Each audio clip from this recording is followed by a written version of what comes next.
Hello, everyone, and welcome to today's webinar, United Dairy Farmers, How Personalized Loyalty Drives Revenue, brought to you by Paytronix in partnership with CSP. Throughout our presentation, we encourage you to interact with our speakers by clicking the Q&A header in the chat box on your screen. We'll answer questions live at the end of the presentation. And if you are experiencing any technical issues, please use the help button at the top right of your screen. My name is Ryan DeLello. I'm over there on the right. I'm a content specialist at Paytronix, and I will be your moderator today. Very glad to be joined by two additional speakers today, Denise Jenkins, the Vice President of Marketing for United Dairy Farmers, and Donnie Fairbanks, the Senior Strategist at Paytronix. Denise, would you introduce yourself to the audience, please? Yes, hi. A little bit about me and United Dairy Farmers. I started my career in media and advertising and ended up at 7-Eleven for 8.5 years, where I was a senior director. And I was part of the first loyalty efforts there, which were very much centered around beverage clubs. I was a director of marketing over proprietary beverages at the time. And then that eventually led to helping build out the points-based program that they have today and the branding of the 7Now app. And then fast forward 5.5 years later, I made the move to United Dairy Farmers. And I came in here as the first VP of Marketing Insights and Loyalty. We are a 175 unit retailer based in Cincinnati, Ohio, and we operate in Ohio, Northern Kentucky, and Eastern Indiana with our stores. We have several other divisions, including ice cream manufacturing, wholesale sales of our products to other retail channels, and we have our own bakery. We actually deliver fresh donuts, baked goods, and fresh commissary products to our stores every day. Thanks for having me.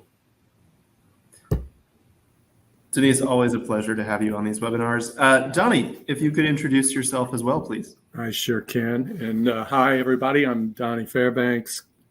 I am a senior strategist with Paytronix, and like Denise, I'm a loyalty space lifer. I've been doing this a while, 3 years now with Paytronix and another 15 prior to that with a lot of other groups and vendors. But this is the passion, and it is a genuine pleasure to work on the UDF business and especially this program. And I hope you get some good stuff from it today. That's it. Back to you, Ryan. Thanks, Donnie.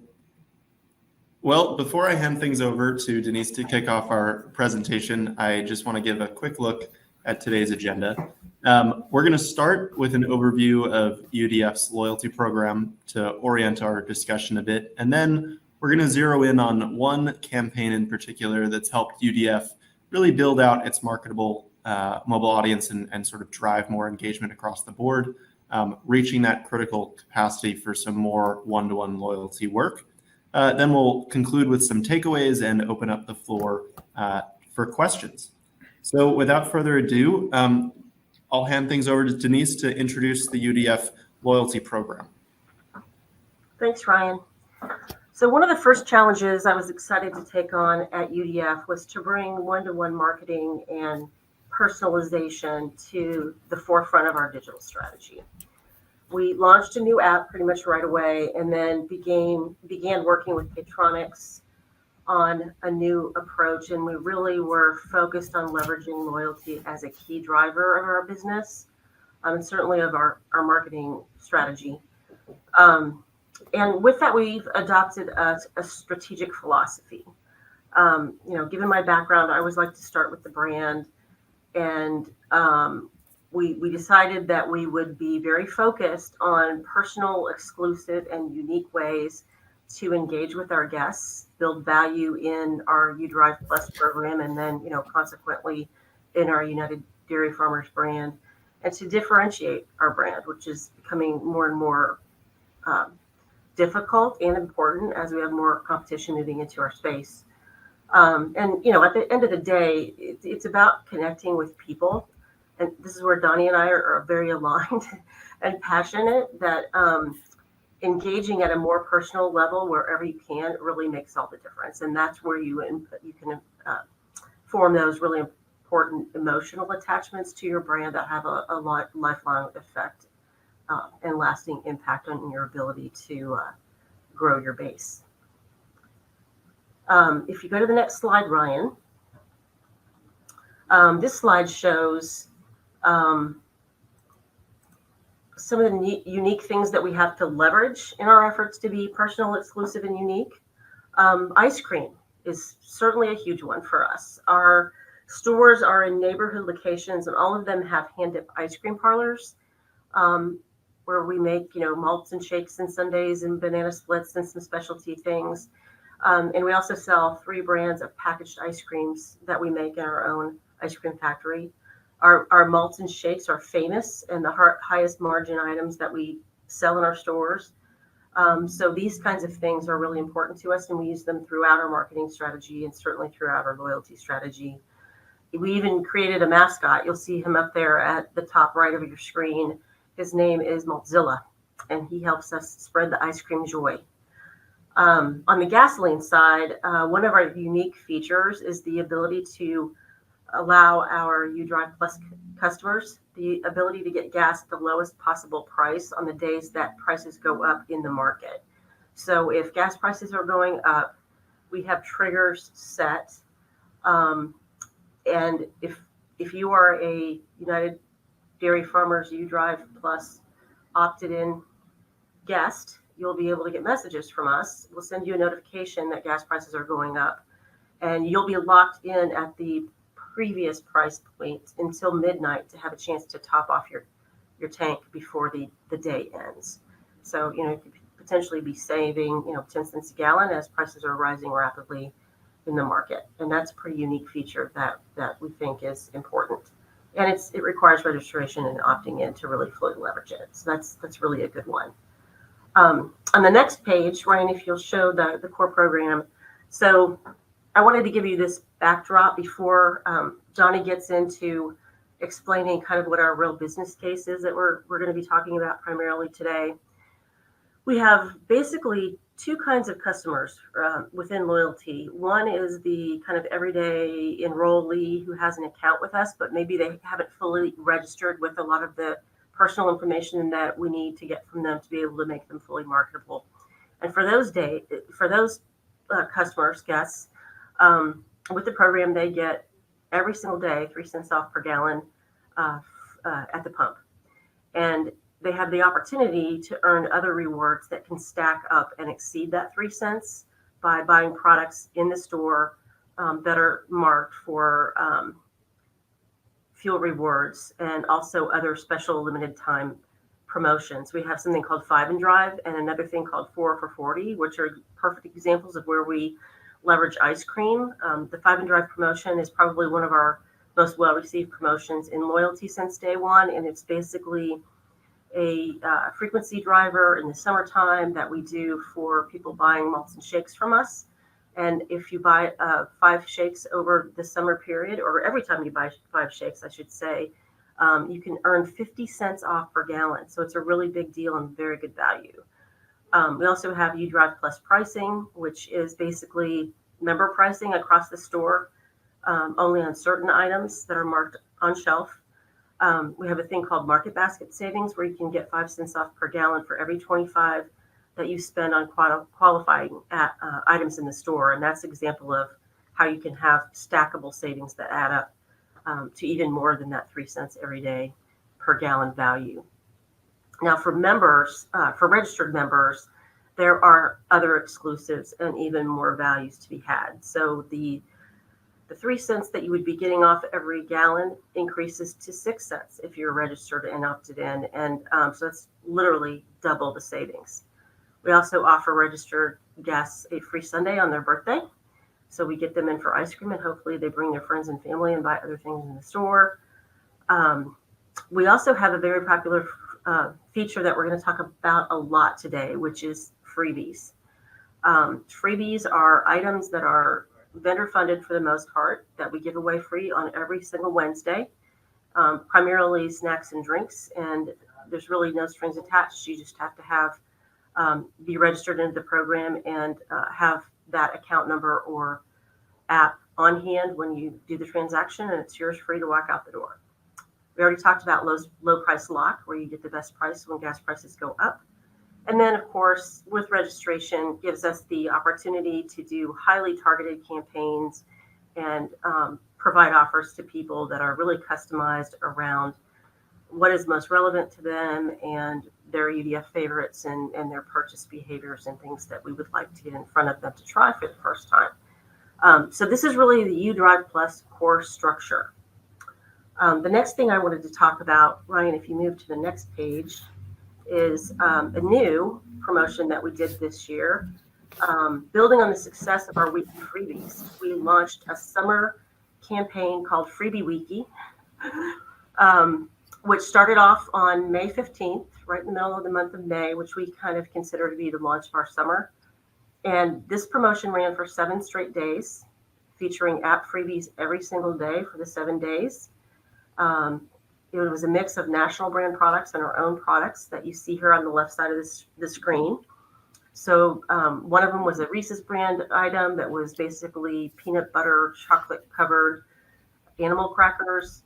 Celsius, which is a new energy product that's very popular now. Edible cookie dough, icy products and fountain products, free cookies, free pints of ice cream, free pinwheel snacks. A really nice assorted variety of things that people could get for free every single day. Can you guess which product had the highest redemption? Of course, the ice cream. Our pints of Main Avenue Creamery, I think we gave away almost 16,000 units, which was more than double the next highest seller or next highest redemption of all of the products that we gave away across the 7 days. That is our new super premium product line. And so we were really excited to be able to use this as a trial generator for that item. Another notable thing was the pinwheels sold out in many stores by 11 a.m. And that was a new product too. So it was just a really great barometer for what we see as the potential and possible demand for that product. People were coming in the morning and buying them before it was even close to being lunchtime. So obviously the goal was to drive registrations and build a marketable audience through this program. And I'm going to turn it over to Donnie to tell you how things went. You stole some of my thunder there. I was going to ask him to guess which product blew up the needle here. And yeah, the ice cream moved it pretty dramatically. Yeah, this was an interesting program because on the surface, you're giving away a free item each day, and it appeals to a certain clientele if it's convenient to come in and hit this thing. But they did such a good job of setting the table using their marketing and other channels to not just reach those that they had direct communications with, email, text, through the mobile channels as well, but also anyone that was coming into contact with the stores leading up to or after the program. And I'm going to play around here with the order of things a little bit.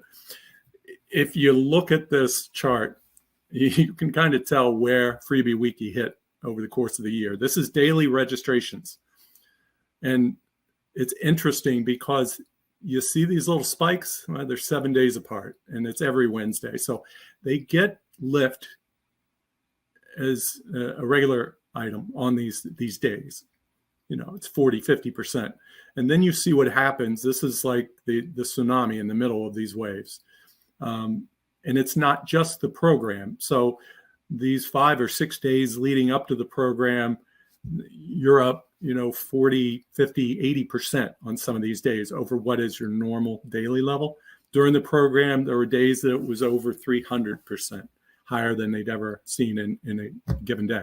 So what it tells you is they communicated it very well, that they selected the items correctly, but I don't even think that is the kind of the secret sauce here. The fact that they have such brand equity in their ice cream product, in some of this, all of these were learnings. And also, to Denise's point, you're introducing people to these products at the same time. You're getting their data and you're getting them to actively opt in, download the app, and become a member. And this was a significant growth. And part of what I'm going to talk to today is life cycle marketing using that one-to-one that she alluded to. And the only way you can do that effectively is if you have critical mass within that marketable database. So we needed people that were in this space, and they have a huge population that is just enrolled in this program who are largely anonymous to us. We can tell what their traffic patterns are, what their purchase patterns are, but we don't know them as individuals. Once they opt in, once they download the app, we start to know who they are exactly, and we can start to track every behavior that they're doing, and we can focus in on those behaviors and pull the right strings to motivate those behaviors. So going back, the big numbers here, 25,000 participants, roughly 10% of their overall base that they engaged in, again, 7 days of a program. Spend lift on these folks, 27% over the course of that week, 34% visit lift. So even though you're giving them something free, kind of the reciprocity bias comes in, they're spending more on top of that. 5% sustained lift. So after this program, we looked at 60 days, and they still stayed higher than they were in the pre-period for this. And I'm not going to mislead you to believe that that lives forever and ever. It may, but in large part, it balances back out to what their normal spend patterns are. But you're influencing it certainly within the promotion period. And again, you're building more affinity with them within the loyalty construct. Loyalty is a long play. You know, we can judge these programs, small as they may be, on what is that ROI for that week. But when you start to layer in all those incremental new registrants that came into this program, and guess what? 40% of them turned out to be high value, high frequency. So within their advanced segments, these were people that floated into the top 2 or 3 of those tiers. You know, these are good customers, and this is 90 days later. So these folks, they're part of the program now. So we not only brought people in, and there was probably a little cherry picking, but we really engaged an audience that wanted what the program was going to give them after the fact. Here's where I'd ask any questions, but you can put those in the chat. So looking at the broader program and the influence of just this promotion, we saw dramatic logins into the UDrive Plus app. So 86% of these participants, and for obvious reasons, you know, this was where the app, or where the benefit was. But the key thing here is we're training them. You know, the whole point of loyalty is to understand your audience, build those data points, utilize technology to understand and manipulate, it's probably a bad word, but influence certainly their behavior going forward. Those folks that are in the actual app, their value is much higher, and they're much easier to influence because you have tools within mobile native apps that we can pull again and kind of drive those behaviors real time if we want to. Overall, the program is at a 39% penetration rate. That's the highest it's ever been. It's not fully attributable to this initiative, but it jumped a good 1.5, 2 points on a very steady, what I'd call a mature program that's been, you know, in the 30s for a very long time. But now they're hitting that rare air. They're going to hit 40%. Anybody that knows C-Store loyalty, 20% is really a good measure. 40% is absurd. They have a very engaged audience that's participating in this program that's also very responsive to anything that they're doing. And it's going to set up the life cycle marketing that I'm going to mention in a minute. Since its launch last year, mid-year, UDrive Plus has gone up by 2 times. So it's increasing dramatically. Programs of this nature, those Wednesday initiatives, and again, the other campaigns that I'm going to get into in a second, they're all driving that. $90 a month for these UDrivers. So those people that we know who they are, we drive a very high value from them on a regular basis 305,000 registered and active and counting. The number just keeps going up. But again, when you can engage 10% of this audience into a single initiative that just runs a week, 4 days of which are vendor sponsored, it's a huge win. So the last part of all this is, as we look at the approach to loyalty campaigns.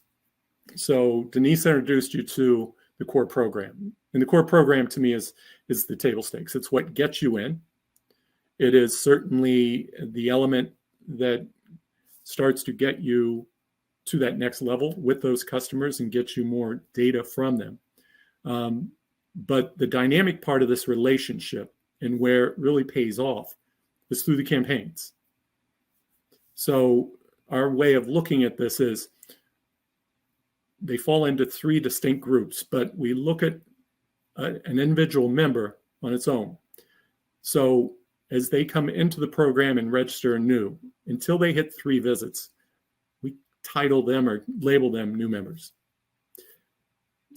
All we're trying to do through this stage is get them to that 3rd visit. At 3 visits, a guest is 90% more likely to continue to visit.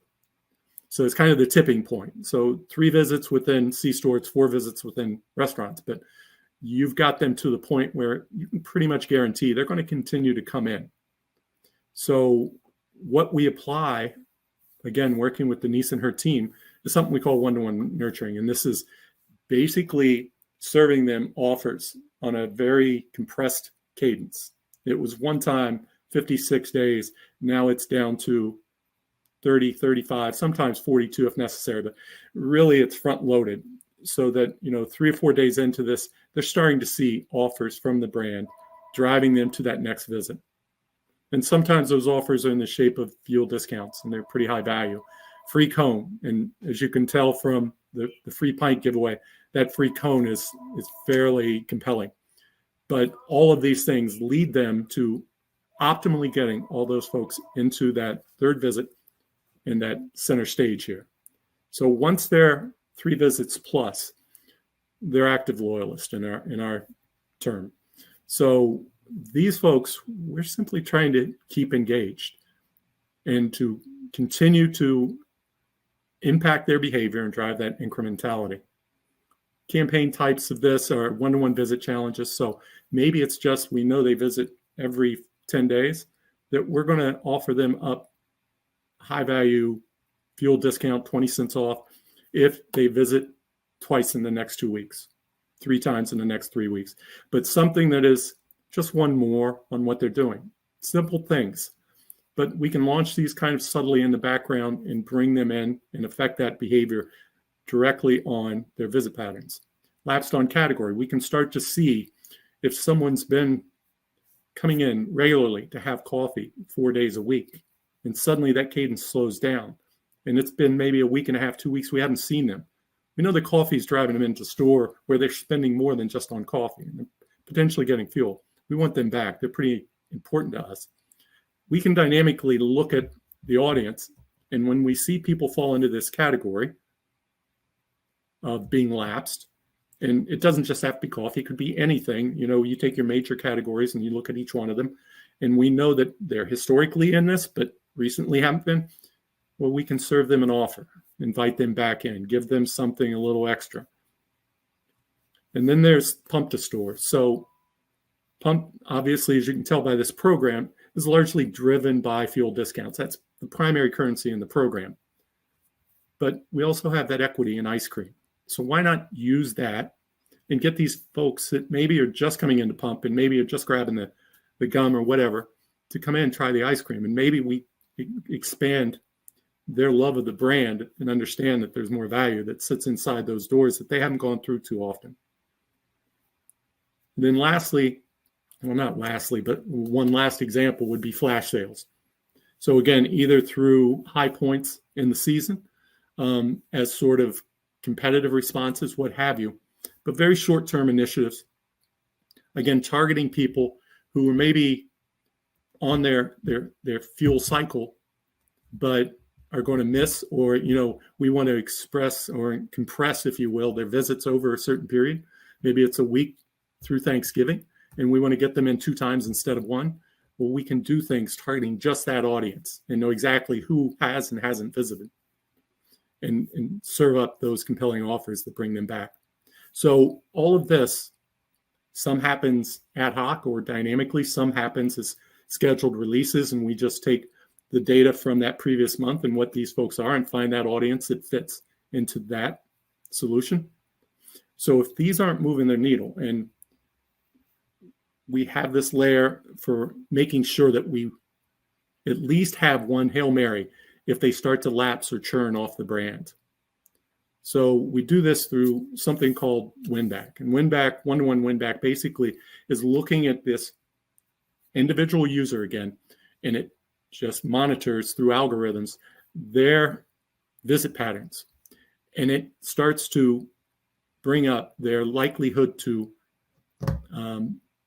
lapse as they start to miss visits. And if a period of time goes by and you're every 3 days coming in at 7-10 days, your likelihood to be lapsing may be up to 50, 60%. There are various rewards, again, that are triggered dynamically for that consumer at those stages. And again, using things like best category from the brand, where we know that they have historically been people who love ice cream, and we haven't seen them in 30 days. Well, let's offer them a free shake and get them back into store. Or if their thing is packaged goods, let's offer them the free Pepsi. And again, some of these would be vendor funded, some of them might be the brand's products. But all of these with the direct goal of just re-engaging these folks, making sure that they don't leave. And yeah, you're going to, subsidize some of this. Maybe they just were away for vacation for a month or something. But for the most part, we find that this is a very effective way of getting them back into the active loyalist. And you see the lifetime value, and you see their spend patterns change. And this is all done in the back end through technology. And we build these thoughtfully with UDF's team, Denise, with the understanding that we constantly want to be learning from these and evolving these things. So some of these programs have changed, and it's by virtue of the feedback we get from the brand and the things we've tried with the brand. And part of that whole personal, exclusive, unique is served by this. And it is, again, informed by the brand who keeps us honest on this, but it enables us to really be able to target these folks and kind of continue that mantra of theirs and deliver it, make these people feel very much loved within the program. And that's it. So Denise, I'll pass it back over to you.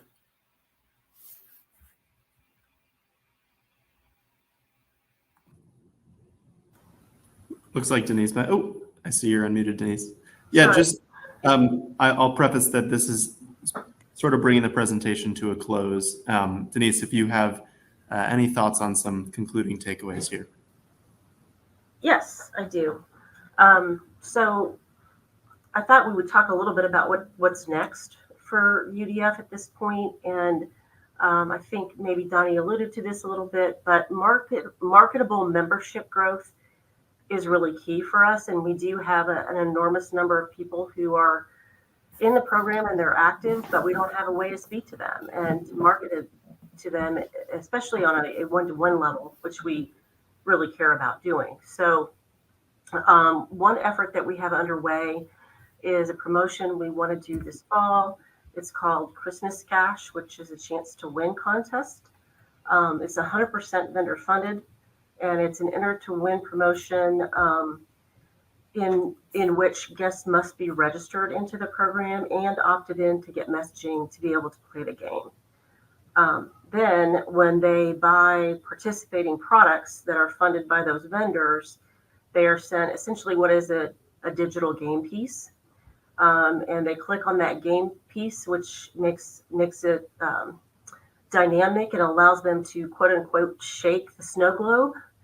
And it will then reveal to them if they've won an instant prize, which could be a free product, or an entry into the overall cash prize pool, where we'll be giving away $1,000 prize each week to a cash winner. And then we'll be accumulating entries into a grand prize pot at the end, and that will qualify people to win. I think it's going to be $15,000 cash prize, and we may also add a couple of awards that are around a free year of gasoline.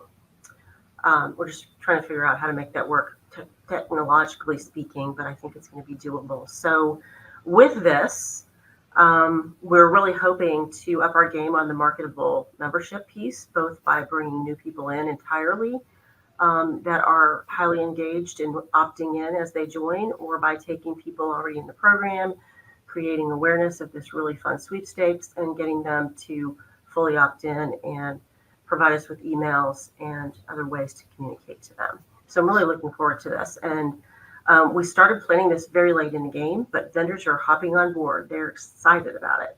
So I feel like if we try it this year for just, let's say, 7 weeks at kind of a moderate scale, next week we can really go, or next year we can really certainly go bigger with it.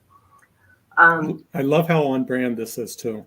And Yeah. It's similar to the freebie wiki.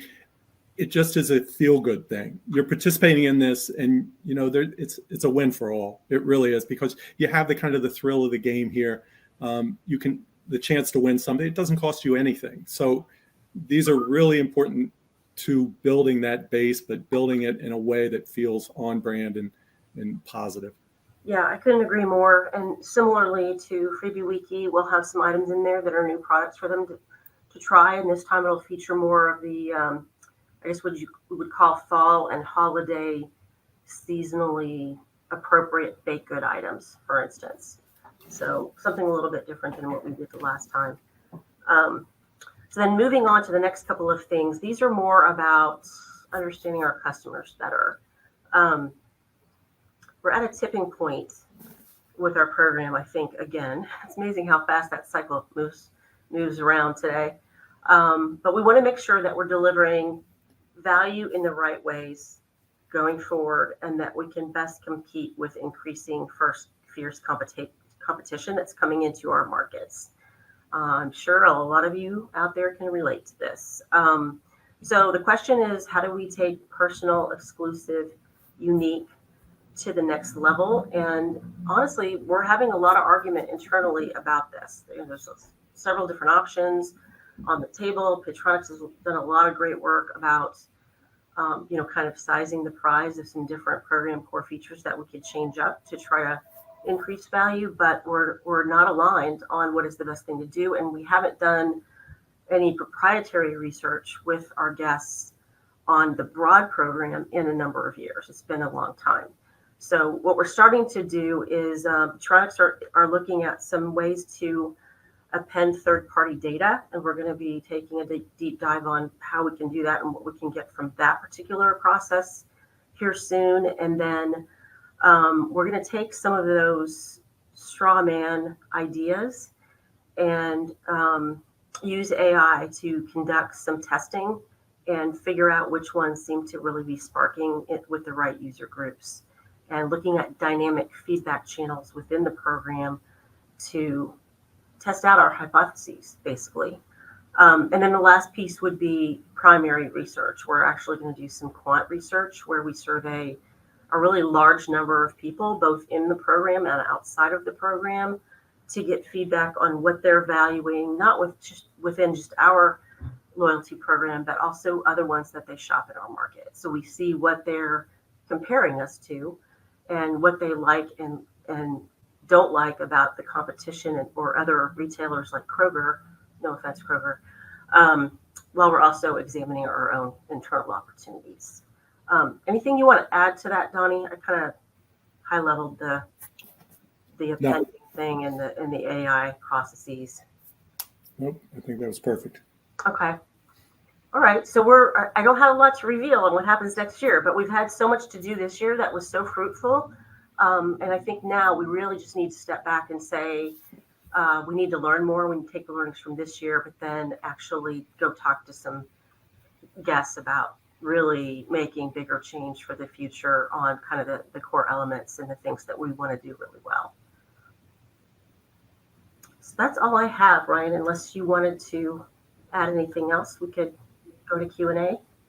No, thank you both so much. It's always a pleasure. And Denise, yeah, as you said, we'll move into the Q&A portion. So, y'all, there's a Q&A chat bar maybe to the right on your screen or to the top of your screen. We've already had some come in, but please add them in as I go through. The first question that we have is, what is meant by penetration rate? If Donnie, if you want to just clarify that term. Yeah, real simple. That is, the equation on it would simply be total loyalty checks over total checks. So that is the percentage of all checks going through a register that are bought on loyalty. Thanks, Donnie. Another question directed towards Denise.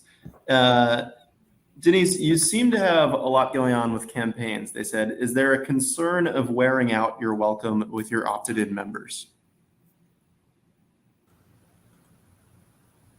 Great question. I don't think there is yet. Well, there's two things. So first of all, if you are being very one-on-one in your approach and you're really looking at people based on their specific dynamics and wants, hopefully you're not wearing out because what you're doing is really relevant to them and they care about it. And you're not sending them stuff that they don't care about. Secondly, though, I am more concerned about not the number of campaigns, but the way that we communicate those campaigns and the number of messaging that we might be throwing at somebody. So we have been taking a look at how we do our digital messaging differently from month to month and talking about doing fewer messages in email, but making each one have kind of a more organized approach to communicating several things at one time and really being a little bit more selective about those kinds of channels. And then because we hope to see a lot of overlap between things like email and Facebook notifications, for instance, with our most loyal guests. We're also looking at our social media messaging and how we approach that so that, again, things are not seemingly too duplicative with email and text and even push notifications. So that is where our focus is right now. But it is always a concern and a fine line that you have to walk, if that makes any sense. Sure, Denise. I mean, maybe in the spirit of diversifying those channels, we have another question that asks, how do you reach consumers who do not currently visit UDF locations? That's a hard one.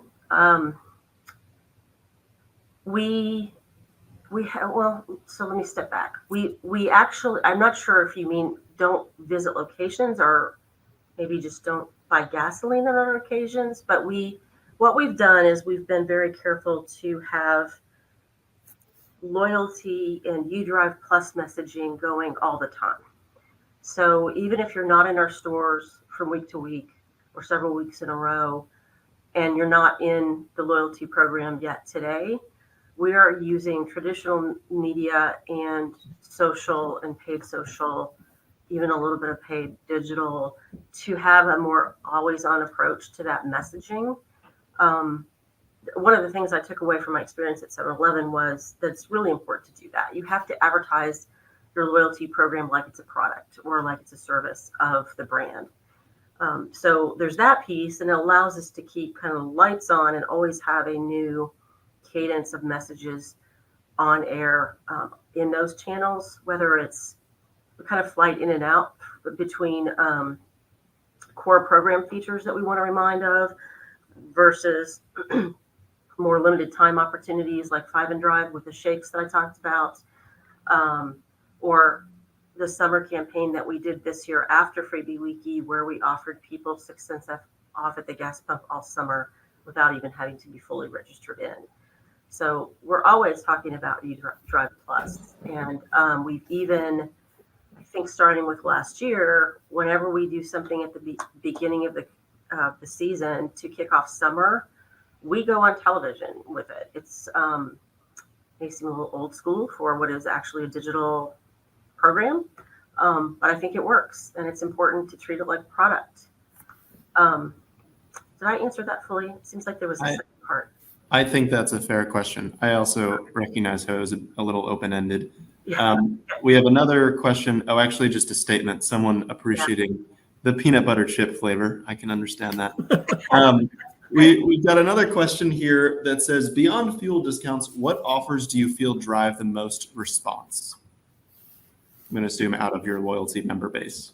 You want me to take that, or Yeah, why don't you take that one? Yeah. So here's the thing. Anything that's close to cash is going to drive behaviors in the broadest sense. And that isn't the game we're playing here. But if we're totally talking about, what typically gets these bigger responses, store credit or discounts off fuel, they're cash equivalent, essentially. Those drive 2-3x on all the other kind of offers that spin out there with regards to the BOGOs and whatever cents off in store. That being said, the more targeted we are, again, with how we deliver these offers, potentially lower value gets you farther when that value is specific to a customer's, again, best category or purchase behavior, or if they're a fuel user versus a store user, and depending on, again, what we're trying to drive with that. But yeah, there's no pat answer for this. It's a fairly broad question, but yeah, the chance to get things that are most relevant to them, I know it's very obvious, but it's not always easy to be able to deliver that. That's why you need the tools and the knowledge of who they are. Short of that, you're stuck with the usual suspects. Sounds good, Donnie. We have another question that says, how have you leveraged vendor relationships and reporting to run giveaway campaigns? I'm going to say that's for Denise. Okay. Yeah, I mean, it hasn't been hard. It really hasn't been that hard. I think it's more about, and I'll tell you, we find most vendors are very excited about jumping in on anything digital, but particularly loyalty marketing these days. That seems to be where they want to go with their brands and with their account specific money that they bring to us. So it hasn't been that hard to leverage the relationships. And on the reporting side, I think they see a lot of this kind of stuff, and we're not asking them for anything that is that crazy and unusual. So really all we do is give them a little verification of, the accounts, the count of accounts and how many items we've given away. And then, of course, the cost and the retails for those to report back to their corporate bosses. They're not asking a lot of us in terms of, particular data on those customers. I think most of them, the national brand leaders, they know more than we do. The exception would be the cigarette companies, and that's a whole nother webinar. We could talk about that for a long time. But for the most part, the vendors are really excited about participating, and we really haven't gotten that sophisticated about it yet. It's really only been in the last 18 months or so that we've been using them a lot, and they're really happy with how it's going. Yeah, Denise, a separate webinar indeed. I will plug that just a few months ago, I was joined by Jeff Hoover from our strategist team for a webinar all about how to sort of optimize your reporting for some more vendor discounts.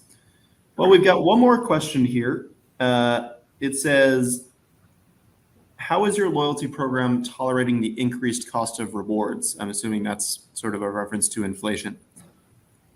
Yeah. I think it's starting to be an issue a little bit on the vendor side. So where we have had a lot of success getting vendors to participate, we did a lot of freebies this year, and it grew the program. So one of the side effects of growing is, having a lot more redemptions as a result of a bigger group that you're marketing those freebies to. So we've got vendors now saying, gee, you know, when we started doing freebies with you guys, each one of them might have had a redemption of, let's say, 3,000 units, and now they're up to 8. So there's cost there that's increased. It's not necessarily just tied to inflation, but inflation compounds that. So we may be taking a look at, you know, doing things a little differently next year as a function of that. On a pure cost inflation basis, it is a concern in that, and this is one of the reasons why we're going back and doing proprietary research at this time, is that the increased cost of things is relative to our rewards program, but it's relative to our pricing just in general. And when you talk about something like ice cream and malts and shakes, where butterfat prices are concerned, that's been a big issue for us, for instance. So I think what we need to do at this point is learn more about price sensitivity, both in terms of how high is too high for everyday retails on certain items that we want to use in loyalty, but just in general and promotions in our stores. And then when it comes to loyalty specifically, which is part of what Don's going to help us with the AI piece, is testing loyalty specific promotions and, you know, how high can we go, or how rich does the offer need to be, maybe is a different way to say it, to overcome the retail cost increases and still make a profit. You know, we've got to make money just like everybody else. But I do see it being a bigger issue next year and in this year's planning process for 2024 than it has been up to this point for my team, for sure. Got it. That makes sense, and good to know it's being factored in looking at next year. I did lie because it seems that one additional question has come in through a different channel. Sorry. This one says, is the 39% penetration based on fuel, C-store, or a combination of both? So is it fuel sales and in-store, or just in-store stuff? Yes, it's quoted here. It's a combination of those. We occasionally break those out. I think the last time I looked with UDF, they're actually higher on the fuel side than the store side, but they were relatively close. And again, for this being a largely fuel run program, again, it speaks to the power of their store.